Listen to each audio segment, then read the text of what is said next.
Hello बच्चों, मैं हूं डॉक्टर चंद्रकांत और आप देख रहे हैं elite academy YouTube channel and this is the video shoot for BSc 4th semester mathematics and this is unit number 3, the last but one unit and the unit name elementary principle of classical mechanics, जिसका एक lecture already हो चुका है। Previous lecture देखने के बाद ही इस lecture को आप फॉलो करना।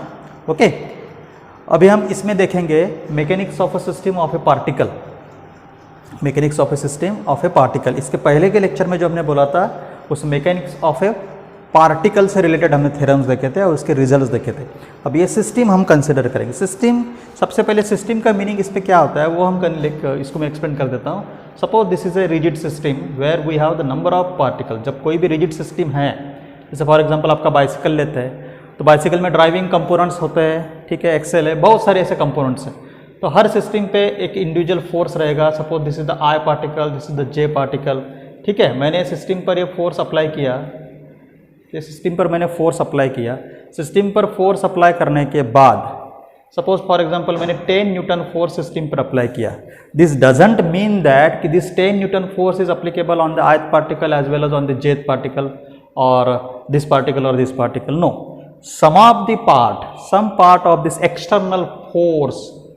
some part of this external force will be dissipated। कहीं ना कहीं उसको फ्रिक्शन में जाएगा, ठीक है, वेस्ट होगा, रिएक्शन में जाएगा। तो force acting on the ith particle क्या होगा, जो इसका जो पार्ट है external force acting on the ith particle Fe, ठीक है, plus force of action and reactions Fij, इन दोनों का टोटल मतलब force acting on the ith particle ऐसा होगा, ठीक है। तो force acting on the ith particle is equal to external force plus summation. ये जो फोर्स है ना आपका, एक्शन रिएक्शन, जे का आई पे, आई का जे पे, जो भी रिजल्टेंट फोर्स आएगा, दिस प्लस दिस। आपने कैरम खेलते हो गया आप, ठीक है ना। कैरम में जब हम स्ट्राइकर से बीच वाले जो हमारे बीच में जब हम स्ट्राइक करते हैं तो जो भी है, ठीक है, जिसको हम गोटी बोलते हैं, वो अलग अलग डिस्पर्स हो जाती है, बराबर, ठीक है। उसमें क्या है, आप एक्सटर्नल फोर्स अप्लाई कर रहे हो, आप जितना फोर्स अप्लाई कर रहे हो ये मीन नहीं करता कि हर पार्टिकल पे उतना ही फोर्स हो। तो इसलिए total force acting on a particle on ith particle is equal to external force का पार्ट जो उस पार्टिकल पे एक्ट कर रहा है, प्लस एक्शन रिएक्शन वाला जो भी फोर्स रहेगा। मार्बल खेलते होंगे, कंचे, उसमें वही होता है। एक कंचे हमने बीच में पूरे ऐसे कंचे रखे हुए हैं, एक कंचे को हमने ऐसा दूसरा कंचा फेंक के मारा, सभी जो मार्बल से आपके बिखर जाएंगे, ठीक हो। तो एक मार्बल पे एक्ट होने वाला फोर्स इज इक्वल टू क्या होगा, external force plus summation of action reaction, ठीक है, बराबर। हाँ, नेक्स्ट एक फिजिक्स वाला एक काफी इंटरेस्टिंग कंसेप्ट है आपका, that is centre of gravity और centre of mass. Okay, centre of gravity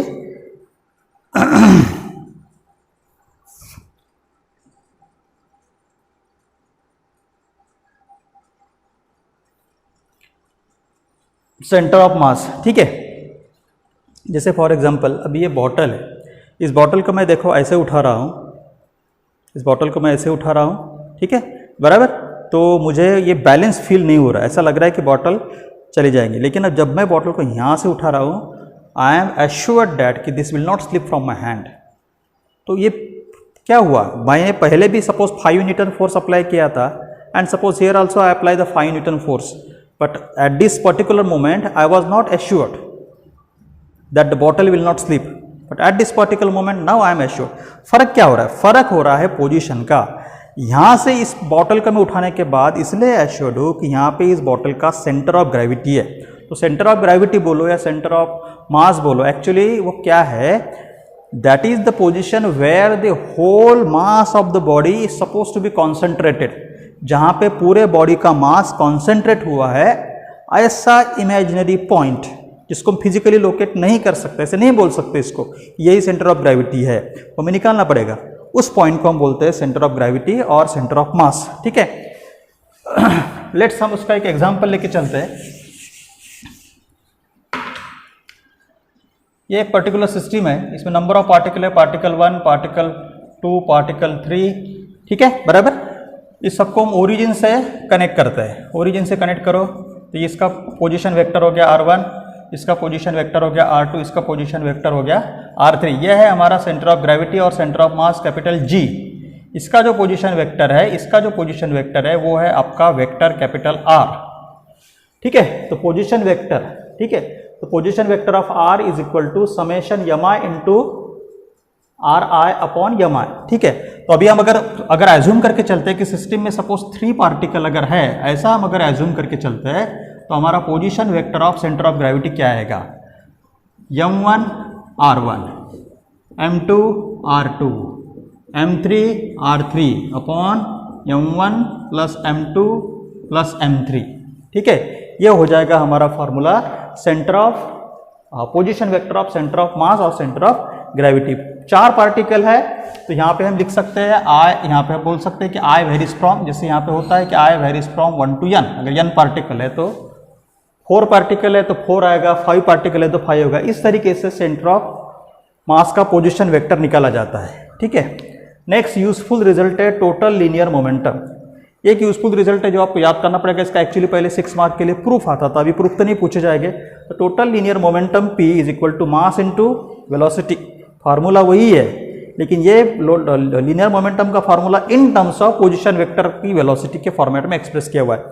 otherwise momentum का फार्मूला हमें ऑलरेडी पता है कि momentum is equal to mass into velocity, लेकिन हम इसको इस तरीके से लिख सकते हैं कि वेलोसिटी ऑफ ए पार्टिकल के जगह पे velocity of centre of mass. So this is total linear momentum of a system. I am talking about the system, not of the individual particle, ठीक है। नेक्स्ट यूजफुल रिजल्ट जो है external force का formula in terms of, actually force का formula क्या होता है, force का फार्मूला होता है मास इंटू एक्सेलरेशन, मास इंटू एक्सेलरेशन, ये फोर्स का फार्मूला देखो वही है, force equal to mass into acceleration. लेकिन जब कंप्लीट सिस्टम की हम बात करते हैं तो एक्सेलरेशन किसका लेना चाहिए, कंप्लीट सिस्टम का। तो कंप्लीट सिस्टम का एक्सेलरेशन मतलब क्या है, एक्चुअली कंप्लीट सिस्टम का एक्सेलरेशन बोलो या कंप्लीट सिस्टम का वेलोसिटी बोलो, मतलब क्या है। कंप्लीट सिस्टम का एक्सेलरेशन मतलब फिर ये सेंटर ऑफ मास का कंसेप्ट हमें यहाँ पे इंट्रोड्यूस करना पड़ेगा कि वेलोसिटी और the acceleration of centre of मास। तो ये आर डबल डॉट क्या हो गया, acceleration of a system, formula वही है मास इंटू एक्सेलरेशन। और एक चीज, अगर सिस्टम आपकी बैलेंस सिस्टम अगर है तो sum of the internal forces is always equal to 0, sum of the internal forces always equal to 0 according to Newton's law of action and reaction. मतलब जैसे आयत पार्टिकल है, ये जेथ पार्टिकल है, बराबर, आई का रिएक्शन जे पे और जे का रिएक्शन आई पे, इन टर्म्स ऑफ फोर्स इन दोनों का equal and opposite magnitude, equal magnitude है और डायरेक्शन अपोजिट होती है, इनका सम इक्वल टू 0 आ जाएगा। ओके, समझ गए। नेक्स्ट थ्योरम नंबर 4 हम देखेंगे। थ्योरम नंबर 4 और थ्योरम नंबर 5 ये हम ऑलरेडी देख चुके हैं, but with respect to a single particle. Now we are going to study the same theorem but with respect to system. Conservation of linear momentum for a system बोला है मैंने, तो मैंने आपको पार्टिकल में भी पढ़ाया हुआ है, ठीक है, कि अगर total force is equal to 0 मतलब कंजर्वेटिव, और total force is equal to अगर 0 है तो लीनियर मोमेंटम कंजर्व मतलब कांस्टेंट रहेगा, और लीनियर मोमेंटम अगर कांस्टेंट है तो उसका डेरिवेटिव, कांस्टेंट का डेरिवेटिव क्या आएगा, 0। सेम थ्योरम हम पहले भी पढ़ चुके हैं, but that was for single particle के लिए।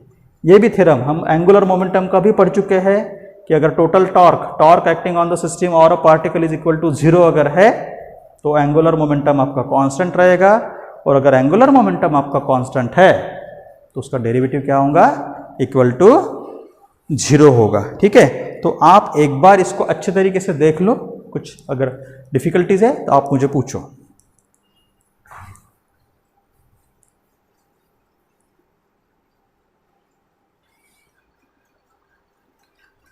तो अभी हम थ्योरम नंबर 5 तक हमारा हो चुका था, अब ये थ्योरम नंबर 6 का यूजफुल रिजल्ट है। प्रूफ तो आपके सिलेबस में भी आना नहीं है, तो यह total angular momentum of a system, ये भी थ्योरम हम पहले पढ़ चुके हैं।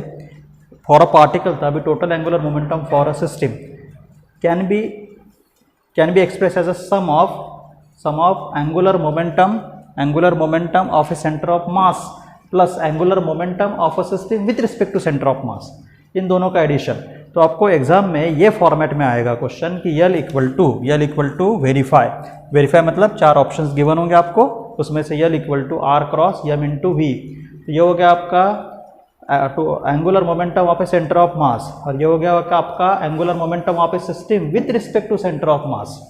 दोनों में फर्क है, ये angular momentum of a centre of mass, ये angular momentum of a system with respect to centre of mass, ठीक है।